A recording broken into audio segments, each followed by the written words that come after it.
اللہ تعالی قرآن کریم میں انسانی زندگی کے مراحل بیان فرما کر آگے اس دنیاوی زندگی کی مثال بیان فرماتے ہیں۔ اللہ تبارک و تعالی قرآن کریم میں ارشاد فرماتا ہے کمثل غیث اعجب الکفار نباتہ ثم یہیج فتراہ مصفرا ثم یکون حطاما۔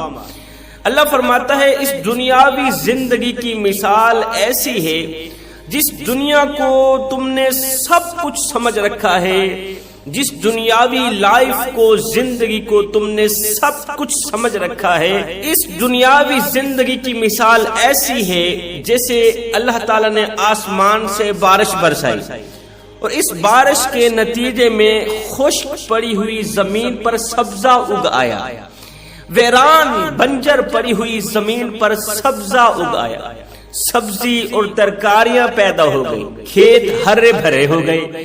وہ ہرے بھرے کھیت کسانوں کو بہت پسند آتے ہیں، لیکن کچھ وقت کے بعد وہی سبزہ، وہی کھیتی زرد پڑ جاتی ہے۔ وقت کے گزرنے کے بعد وہی کھیتی جس کو کسان نے بہت زیادہ پسند کیا تھا، وہی کھیتی زرد پڑ گئی، اور زرد پڑنے کے بعد وہ کھیتی آخر میں بھوسا بن گئی، آخر میں بھوسا بن کر بے حقیقت ہو جاتی۔ فرمایا یہی حال اس دنیاوی زندگی کا ہے۔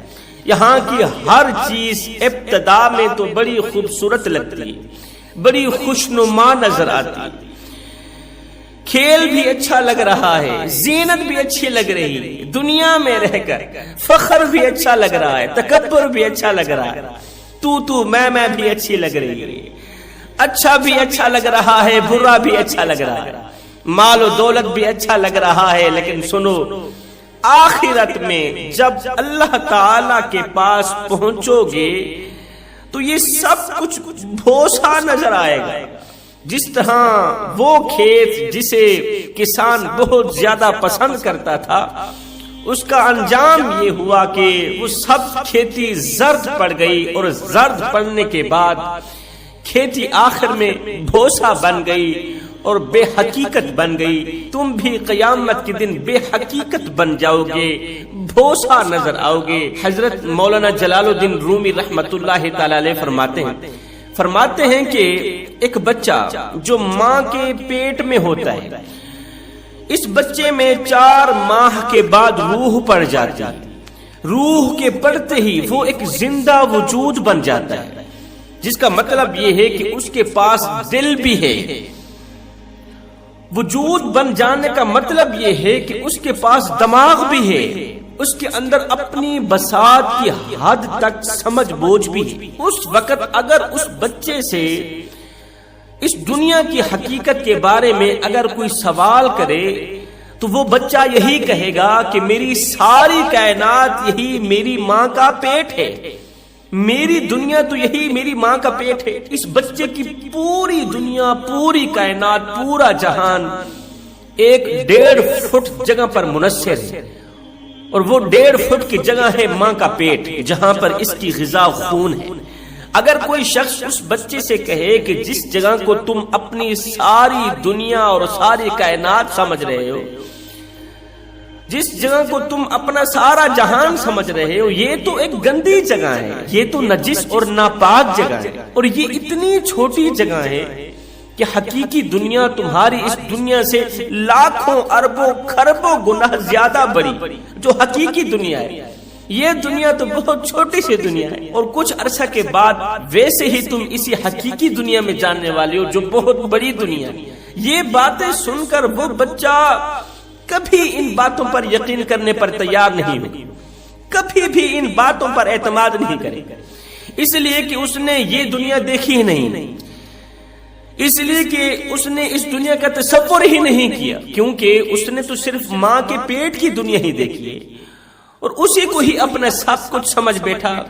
اسی طرح اگر اس بچے کو کوئی شخص یہ کہے کہ یہ خون جو تم پی رہے ہو یہ بہت گندی چیز ہے، یہ خون جو تم پی رہے ہو یہ ناپاک ہے، نجس ہے، اور جب تم ماں کے پیٹ سے باہر نکلو گے تو تمہیں خود بھی اس سے گھن آئے گی، یہ خون تمہیں پسند نہیں آئے گا، تو وہ بچہ اس شخص کی یہ بات کبھی بھی ماننے کے لیے تیار نہیں ہوگا، بلکہ وہ بچہ یہ کہے گا کہ اس خون سے تو میری زندگی وابستہ ہے، اگر میں یہ نہ پیوں تو میں مر جاؤں گا، اس کے اندر مجھے لذت آتی ہے، مجھے مزہ آتا ہے، یہی میری غذا ہے، اور اسی خون سے ہی تو میری زندگی ہے، اور تم کہہ رہے ہو یہ ناپاک ہے۔ ایک بزرگ فرماتے ہیں کہ ماں کا پیٹ جو ایک گندی جگہ ہے، اس سے یہ جب حضرت انسان باہر آتا ہے تو کیا آپ جانتے ہیں کہ بچہ روتا کیوں ہے؟ ماں کے پیٹ سے ماں کے شکم میں آنے والا بچہ کیوں روتا ہے؟ ماں کے شکم سے باہر نکلتے ہی بچہ چیخو پکار کرتا ہے، زار و قطار روتا ہے۔ جب حضرت انسان باہر تشریف لاتا ہے تو کیوں روتا ہے؟ کسی بزرگ سے پوچھا گیا تو بزرگ نے جواب دیا کہ ترک وطن کے صدمے میں بچہ روتا ہے، وہ اپنا وطن چھوڑ رہا ہوتا ہے، وطن چھوڑنے کا جو صدمہ ہوتا ہے، جدائی ہوتی ہے، یہ برداشت نہیں کر پاتا، اس لیے پیدا ہونے والا بچہ روتے ہی پیدا ہوتا ہے، اس لیے کہ اسی ماں کے پیٹ سے دل لگایا ہوا تھا اور اسی کو اپنا سب کچھ سمجھا ہوا تھا، ماں کے پیٹ کے اندر والی دنیا سے دل لگایا ہوا تھا اور اسی دنیا کو اپنا سب کچھ سمجھا ہوا تھا۔ اب جب وہ دنیا چھوڑنے کا وقت آیا اس لیے وہ رو رہا۔ اب جب دنیا میں آ گئے، دنیا میں حضرت انسان نے قدم رکھا، بچے نے قدم رکھا، تو حیران ہو رہا ہے کہ معلوم نہیں میں کہاں پہنچایا ہوں، میں کون سی دنیا میں آ گیا ہوں۔ بعد میں جب آنکھیں کھلی تو پتا چلا کہ ماں کے پیٹ کے بارے میں کہنے والا مجھ سے جو کچھ کہہ رہا تھا وہ صحیح کہہ رہا تھا، اور واقعتاً وہ جگہ رہنے کے قابل نہیں تھی، وہ سچ کہہ رہا تھا، وہ خون تو پلید تھا، اور حقیقت میں تو دنیا یہی ہے جس کے اندر میں اب آ گیا ہوں۔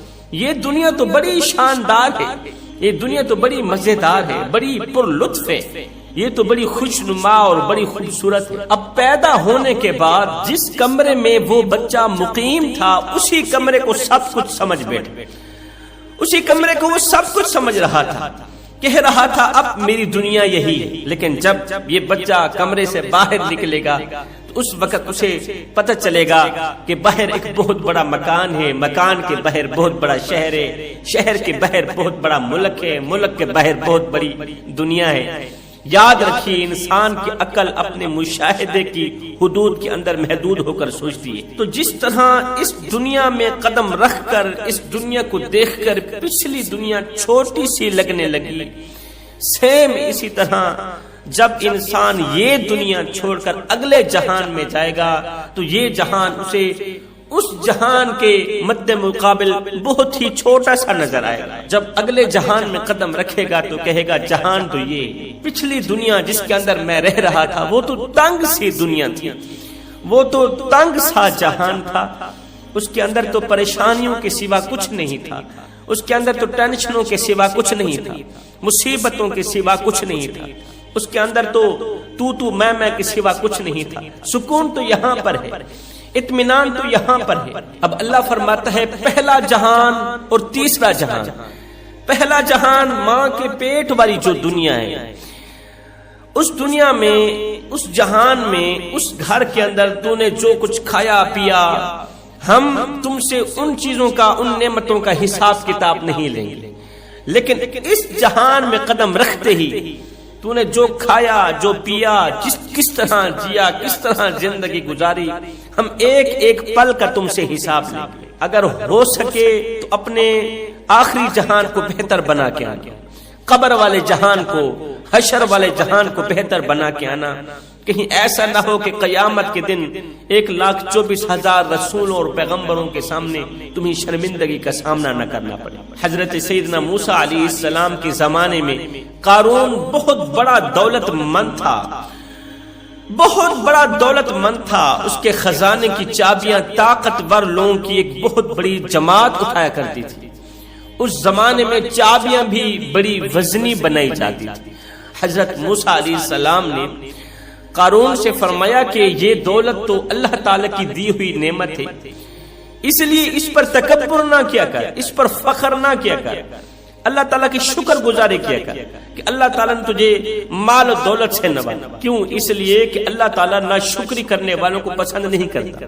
اللہ تعالیٰ تکبر کرنے والوں کو پسند نہیں فرماتا. اور اس نعمت پر اللہ تعالیٰ کا شکر ادا کیا. موسیٰ علیہ السلام کی ان نصیحتوں کے جواب میں اس نے کہا یہ جو مجھے کچھ ملا ہے، یہ جو مجھے دولت ملی ہے، یہ میرے علم کی بدولت میں مجھے ملی، یہ میری محنت کی وجہ سے مجھے ملی. میں نے اپنی قوت بالو سے اس دولت کو حاصل کیا، میں نے محنت سے اس دولت کو حاصل کیا، میں نے علم سے اس دولت کو حاصل کیا، لہٰذا اس پر شکر ادا کیوں کروں؟ اگر اللہ نے مجھے دی ہوتی تو بغیر محنت کے دیتا، اگر اللہ نے مجھے یہ دولت دی ہوتی تو بغیر علم کے دیتا، تو بغیر مشقت کے دیتا. اگر یہ دولت مجھے میری مشقت کی وجہ سے ملی تو پھر میں شکر ادا نہیں کروں. شکر ادا کرنے کی کیا ضرورت؟ چنانچہ قارون اپنی دولت پر اترانے لگا، تکبر کرنے لگا. اب جیسے ہی قارون نے تکبر کرنا شروع کیا، فخر کرنا شروع کیا، میں کی آوازیں نکالنی شروع کی. ہائے جس کو میں کی ہوا لگی پھر اسے نہ دوا لگی اور نہ ہی دعا لگی. اللہ تعالیٰ نے کیا کیا؟ ایک دم زلزلہ بھیجا. زلزلہ آیا اور اس کے سارے خزانے زمین میں دھنس گئے. اللہ تعالیٰ نے قارون کی تمام دولت، تمام خزانے زمین میں دھنسا دیے اور قارون کو بھی زمین میں دھنسا دیا. اللہ اکبر. اب ایک طرف قارون ہے، دوسری طرف حضرت سلیمان علیہ السلام کو دیکھیں. اللہ تعالیٰ نے حضرت سلیمان علیہ السلام کو بھی مال و دولت سے نوازا.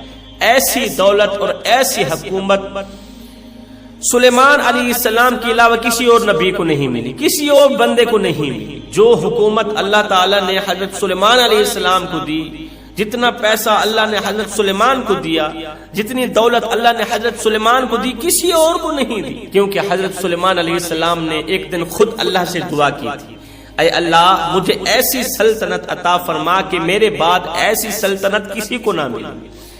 مجھے ایسی بادشاہی عطا فرما کہ میرے بعد ایسی بادشاہی کسی کو نہ ملے.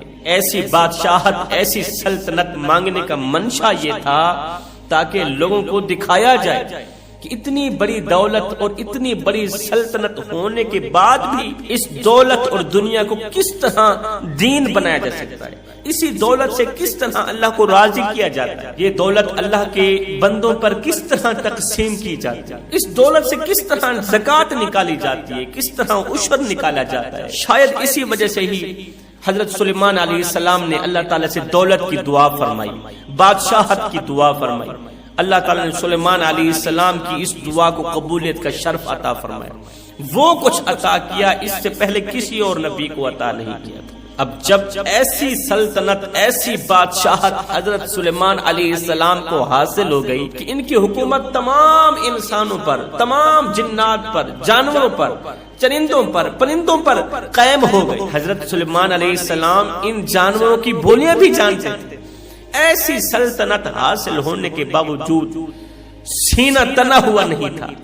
اتنی بڑی سلطنت حاصل ہونے کے باوجود بھی گردن اکڑی ہوئی نہیں، تکبر نہیں، غرور نہیں، عاجزی ہی عاجزی، انکساری ہی انکساری، بلکہ اللہ کے حضور سر جھکایا ہوا ہے. حضرت سلیمان علیہ السلام نے کہہ رہے ہیں اے اللہ مجھے اس کی توفیق عطا فرما کہ جو نعمت تو نے مجھے عطا کی ہے میں ہر وقت ان نعمتوں کا شکریہ ادا کرتا رہا. اب دونوں میں فرق دیکھیے، دونوں میں فرق دیکھیے، قارون میں اور حضرت سلیمان علیہ السلام، دونوں کو اللہ تعالیٰ نے مال و دولت سے نوازا. دونوں میں فرق دیکھیے. یہی دنیا قارون کے پاس بھی تھی اور یہی دنیا حضرت سلیمان علیہ السلام کے پاس بھی تھی، لیکن قارون کی دنیا اس کو زمین کے اندر دھسانے کا سبب بنی اور آخرت میں جہنم میں لے جانے کا سبب بنی، جہنم کا مستحق بنانے کا سبب بنی. اور حضرت سلیمان علیہ السلام کی دنیا نے ان کو دنیا میں پیغمبری کا مرتبہ بھی عطا کیا اور ساتھ میں بادشاہت کا مرتبہ بھی عطا کیا. اور سلیمان علیہ السلام کو آخرت میں بھی جنت میں اعلیٰ مقام دلانے کا سبب بن گئی یہ دنیا.